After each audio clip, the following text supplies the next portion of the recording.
You all will be fine. Dear viewers, इस video में मैं आपके साथ बायो के कुछ ऐसे इंपॉर्टेंट टॉपिक्स डिस्कस करने वाली हूँ जो कि एग्जाम्स पॉइंट ऑफ व्यू से बहुत ही इंपॉर्टेंट हैं और एएलपी सिलेबस में भी इन टॉपिक्स को ऐड किया गया है। इसी से आप इनकी इंपॉर्टेंस का अंदाज़ा लगा लें, ठीक है। और जितने भी 5 इयर्स पेपर अगर आप लोग उठा के देखेंगे तो इन टॉपिक्स से एमसीक्यूज क्वेश्चंस आए हुए हैं और अब भी आने के ऑब्वियसली 100% चांसेस हैं। So keep watch this video. Dear students, इसमें हम लोग सेल ऑर्गेनल्स डिस्कस करेंगे। मैंने अपने प्रीवियस वीडियोस में कुछ बहुत ही इंपॉर्टेंट जो सेल ऑर्गेनल्स हैं वो डिस्कस कर दिए हैं, जिसमें सेल वॉल है, सेल मेम्ब्रेन है, न्यूक्लियस है, प्लास्टिड्स एट्सेट्रा। और इसमें जो रिमेनिंग सेल ऑर्गेनल्स हैं हम लोग वो डिस्कस करेंगे, क्योंकि ये ऑल्सो मतलब इंपॉर्टेंट होते हैं और ये सेल के अंदर बहुत इंपॉर्टेंट रोल प्ले कर रहे होते हैं। So keep watch my video till end. Dear students, जो सबसे पहले हम लोग आज ऑर्गेनल डिस्कस करेंगे that is the endoplasmic reticulum, ठीक है। एंडोप्लाज्मिक रेटिकुलम जो है वो नेटवर्क ऑफ इंटरकनेक्टेड चैनल है जो कि साइटोप्लाज्म के अंदर मौजूद होता है और ये एक्सटेंड करता है from cell membrane to the nuclear membrane, ठीक है। डियर व्यूवर्स, जो रफ एंडोप्लाज्मिक रेटिकुलम है इनकी दो टाइप्स होती हैं, ठीक है। फर्स्ट जो टाइप है that is the rough endoplasmic reticulum and the second type is smooth endoplasmic reticulum. अब ये जो रफ एंडोप्लाज्मिक रेटिकुलम है आप इसको RERB लिख सकते हैं, वेयर स्मूथ एंडोप्लाज्मिक रेटिकुलम को हम you can say we can write as SER। जी, यहाँ पे RER का मतलब है rough endoplasmic reticulum. Rough endoplasmic reticulum जो होता है डियर व्यूवर्स, वो उसकी जो सरफेस होती है वो रफ होती है क्योंकि उसके ऊपर प्रेजेंट होते हैं राइबोसोम्स, ठीक है। और आप लोगों को पता है कि ribosomes are factory of protein. So rough endoplasmic reticulum are involved in protein synthesis. Dear viewers, जो स्मूथ एंडोप्लाज्मिक रेटिकुलम है उसको SER से हम लोग रिप्रेजेंट करते हैं, ठीक है। और ये हेल्प करती हैं लिपिड मेटाबॉलिज्म में। इसके अलावा मटेरियल को अगर ट्रांसपोर्ट होना है from one part of the cell towards the other, so smooth endoplasmic reticulum ये फंक्शन परफॉर्म करती हैं। इसके अलावा ये सेल की डिटॉक्सिफिकेशन में भी हेल्प करती है।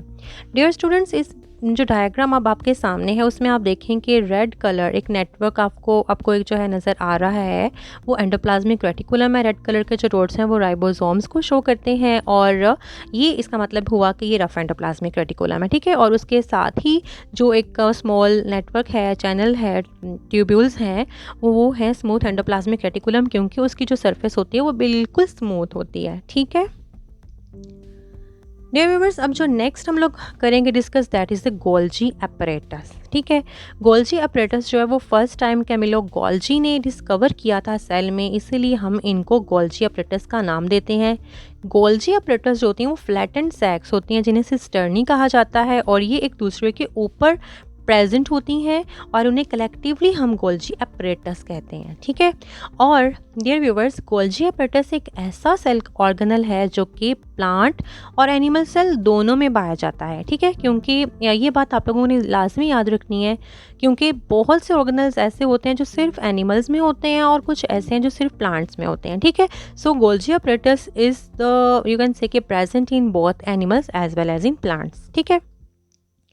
अब ये जो गोल्जी वेसिकल्स होती हैं ये प्रोडक्ट होती हैं किसकी, गोल्जी apparatus की, ठीक है। और सम जो वेसिकल्स होती हैं वो एक्सटर्नल यूज़ के लिए होती हैं और कुछ होती हैं वो सेल के इंटरनली ही रहती हैं और इंटरनल उसका यूज़ होता है और सेल के इंटरनल वो यूज़ होती हैं एज लाइजोसोम्स, ठीक है। डियर व्यूवर्स, इसमें गोल्जी apparatus की जो डायग्राम है वो मैंने आपको बताया है कि ये फ्लैटेंड सैक्स होती हैं, बिल्कुल सीधी और चिपटी, तो वैसी आपको शेप नज़र आ रही है और ये एक दूसरे के ऊपर जो है वो स्टैक की फॉर्म में प्रेजेंट हैं और हमने इनको कलेक्टिवली काफ़ी ज़्यादा क्योंकि ये प्रेजेंट होती हैं, दैट्स वाई इस ऑर्गेनल को हम गोल्जी apparatus का नाम देते हैं, ठीक है। और अब आप लोग ये देखें कि यहाँ पर साइड पर जो सेक्रीशंस हैं, जो वेसिकल्स हैं, ये गोल्जी वेसिकल्स हैं और ये Golgi vesicles you can say कि अगर एक्सटर्नल भी रिलीज़ होती हैं और समटाइम्स ये सेल के इनसाइड भी रहती हैं और अपना जो फंक्शन है वो परफॉर्म कर रही होती हैं, ठीक है। डियर व्यूवर्स, आई होप कि आप लोगों को ये क्लियर हो चुका होगा। The next most important organelle lysosomes, ठीक है। अच्छा, लाइसोसोम्स जो होते हैं ये सिंगल मेम्ब्रेन बाउंडेड होते हैं, ठीक है। मतलब ये सिंगल मेम्ब्रेन बाउंडेड होते हैं और इनके अंदर जो है वो एंजाइम्स प्रेजेंट होते हैं, ठीक है। अब ये जो फर्स्ट टाइम किसने डिस्कवर किया था, first time these organelles were discovered by de Duve, ठीक है। और डियर व्यूवर्स, ये सिंगल मेम्ब्रेन बाउंड तो मैंने आपको बता दिए हैं, और ये भी ऐसे ऑर्गेनल्स हैं जो कि प्लांट्स और एनिमल्स दोनों में ही मौजूद होते हैं, ठीक है। ये लाजमी आप लोगों ने याद रखना है कि कौन से ऑर्गेनल्स जो हैं वो दोनों में मौजूद होते हैं, और कौन से जस्ट एनिमल्स में और कौन से ऑर्गेनल्स जस्ट प्लांट्स में मौजूद होते हैं, ठीक है।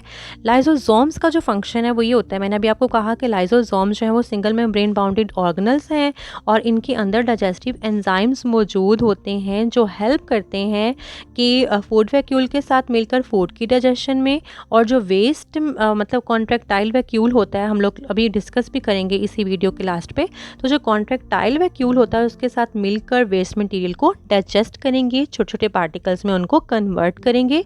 सो लाइजोसोम्स जो हैं वो नो डाउट सेल्स के अंदर जो है वो बहुत ही इंपॉर्टेंट रोल जो है प्ले कर रहे हैं, ठीक है।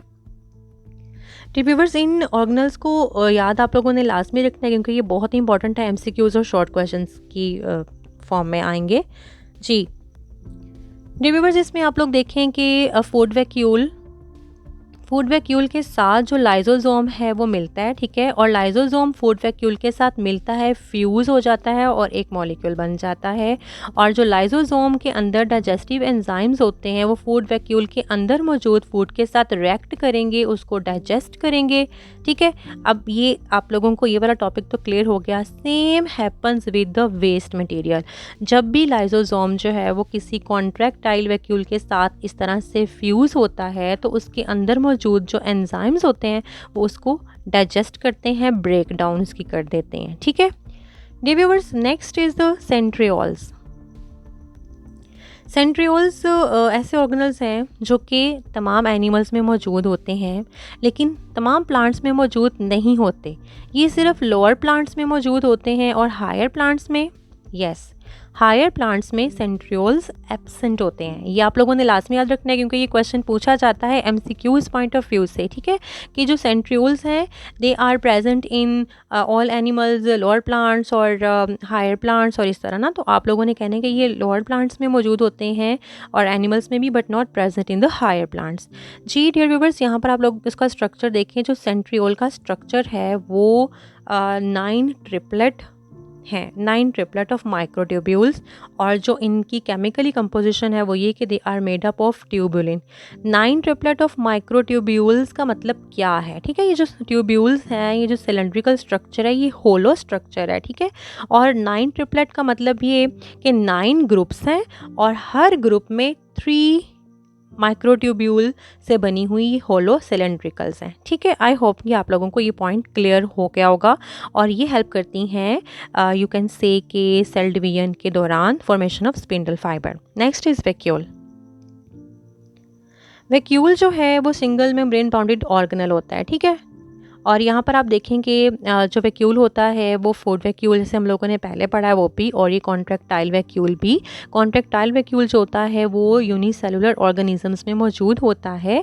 कॉन्ट्रैक्टाइल वैक्यूल का फंक्शन होता है कि सेल के अंदर जो वेस्ट मटेरियल्स होते हैं उनको सेल के बाहर रिमूव करना, ठीक है डियर व्यूअर्स। और जो वैक्यूल होता है वो एनिमल सेल्स में तो बहुत ज़्यादा वैक्यूल मौजूद होते हैं सेल के अंदर, स्मॉल साइज़ में, बट प्लांट सेल में एक ही वैक्यूल होता है जो कि लार्जर साइज का होता है, ठीक है।